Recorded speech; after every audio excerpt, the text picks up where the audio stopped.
तुझा आजार दूर होईल. तो तर जाऊ शकत नव्हता, त्याचा एक भाऊ होता.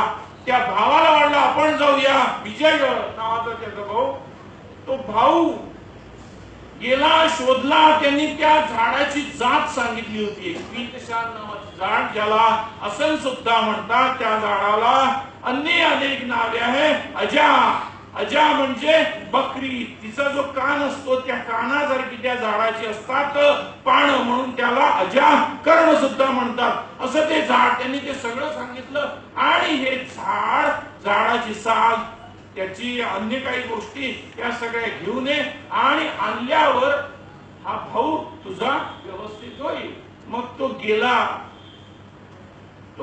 शोधला शोधला शोधला. कुठेतरी झाड दिसायचं, परंतु त्या ठिकाणी जे पाहिजे होतं समजा बांधा वगैरे तो नव्हता. अनेक अडचणी येत होत्या. आणि त्यांनी जी जात सांगितली होती त्या झाडाची, ते त्याला गवसत नव्हतं. शेवटी तो भरपूर फिरला आणि ओरिसामध्ये त्याला ते झाड सापडलं. आणि ते घेऊन तो त्या वैद्याजवळ आला.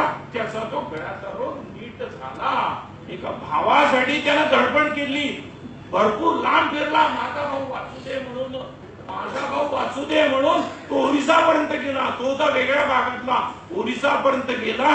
तिथून त्यानं त्या पीतशाल नावाच्या झाडाची साल आणली. इथं डॉक्टर सुद्धा तुमच्यासाठी, म्हणजे आपल्या भावांसाठीच हे चांगलं स्वरूपाचं रसायन त्यांनी तुमच्यासाठी आणलेलं आहे. आनंदाची गोष्ट आहे.